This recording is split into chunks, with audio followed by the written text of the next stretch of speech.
if you're not getting at least one out of every 2 to 4 prospects that becomes a lead booking a call with you, then it's likely your appointment setting is very broken. Now, I've been doing appointment setting for 10 years on behalf of my own business and around 5 years on behalf of other businesses. And I've audited a lot of appointment setting. I've run a lot of tests and I know what works and what doesn't work, along with the mistakes most people make. So in today's video, I want to go ahead and go through some of those mistakes and 5 ideas you can apply to your appointment setting. This will be a short, actionable video, so let's go ahead and get into it. In front of me here, I have a couple examples of a type of appointment setting I see all the time. Just bumping this. Michael, Michael, Michael, yo, Michael, can I ask you some? Still with me? Free? Still with me? Same message twice? Now, this is even my favorite one. Can I ask you a question about your business? This was so generic, I had to answer just to see. Thanks. Would I be right in saying you get your clients by booking calls and closing deals?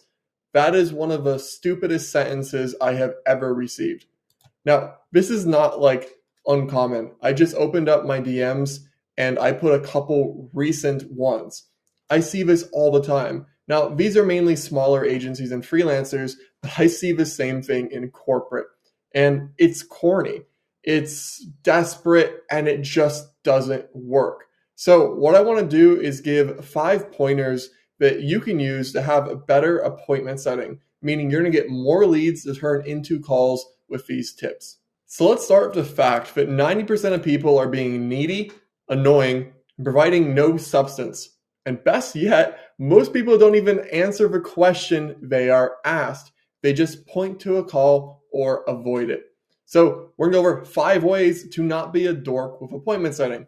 And because I'm feeling nice today, I added a 6. But 5 performs better in the title. So we're going at that. Now let's start with number 1. And that is to answer the question fully every time. I get asked this a lot. When a prospect asks about pricing or for case studies, do I just push them to a call?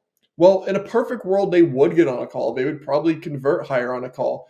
But if you just push them to a call, most people won't get on it. So your best bet is to answer every question fully with a range if you need to, if it's about pricing, and then say, I'd be happy to provide more information on a call. You need to answer the question. If they ask for case studies, give them case studies. If they ask what strategy you would follow, give them some ideas. If they ask for pricing, give them a range. Now, there's obviously some things that are completely unreasonable I wouldn't answer, but I'm certainly not going to say, hey, just get on a call, right? If someone's being unreasonable, I'll just drop them all together as opposed to just still pushing them to call. So make sure that you're answering fully.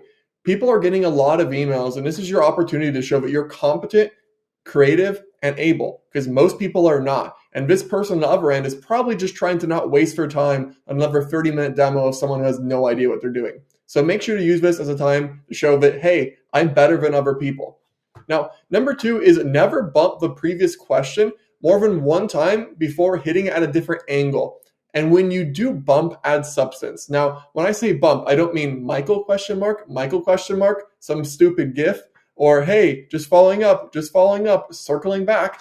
That stuff doesn't do anything. Now, you can do a bump message where you maybe ask the same question a different way or ask you to provide more clarifying information, but you don't want to have more than one bump message in a row. Having 3 bump messages in a row just shows that you're needy and you really want the deal. And if you really want the deal, you're probably not very good at what you do, and a prospect can see that. So you want to make sure that you aren't doing just bumps. Again, 1 bump after a question, not actually bump, but 1 follow-up. That's totally okay. Maybe suggest a time to meet or something, but not ongoing forever. That won't get you anywhere, and it'll make you look really desperate and low status. Number 3 is to provide ideas and solutions and follow-ups. So what do you say if you can't just say bump a million times? Provide ideas and solutions. Hey, first name, I just came across this company and saw they were doing this. Based on our conversation or based on your company, I think this will work for you. What do you think? There's an idea. Or solution.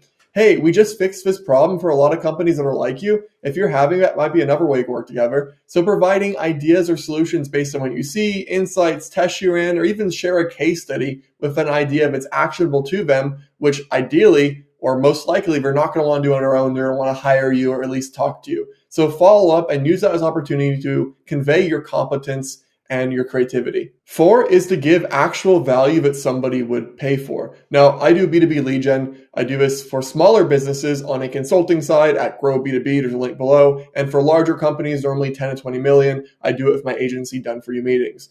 Now, when I'm following up with my agency clients, big businesses, I try to follow up with a lot of value. Maybe I give them a prospect list they could use because I know they'll value it, but they probably won't use it and they'll hire me. Sometimes I'll even write them a cold email script, or maybe I'll offer to audit their appointment setting, whatever it may be. I'm trying to give them things that are so big they would pay for it. That way they can see how great I am to work with and then pay me, or at least build confidence and see my character. So I'm offering things people would pay for. Now, on my consulting, since it's a lower ticket, I do this, but to a smaller extent. I'm not going to write someone a whole script and build them a list, but I will do little things here or there. Now, I think that obviously this should be proportional to how much time you have and how much you charge. If you're selling something that's 50 grand, I think you can give away something a lot bigger. Maybe you can spend a little bit on it, as opposed to if you're selling something that's $100, maybe a software service. 5 is a pretty unique one, and I actually got this from Ty Frankel, so shout out Ty Frankel, and that is to make intros. If somebody hasn't been answering you, a way to surprise them is by giving them an intro. And you don't want to force it, but if you have an opportunity, make it. Let's say that you have a company that hasn't answered you in a while, or you weren't a good fit 6 months ago, whatever, and you have someone else who comes to you and says, hey, do you do this? But you don't. But that company you're talking to, they do that. Give them an intro. They're going to be so surprised. And the law of reciprocity, which is kind of like a healthy version of guilting, will say that, hey, they're probably going to at least give you an update or respond to you if you make that intro. And especially if a person is looking for something, that's a great way to stimulate conversation and build relationships. Now, the last one I have is being right doesn't make you money. Is it right that someone will take a demo of you and not respond, or ask for a bunch of information and not respond? No, it's shitty. You shouldn't do that. You should answer people and you should be decent. However, people will get busy. People will get sick. Some people just don't do that. And by guilting them to make them know that, hey, you didn't answer me or you didn't do this thing you're supposed to, you may be right, but you're not getting paid.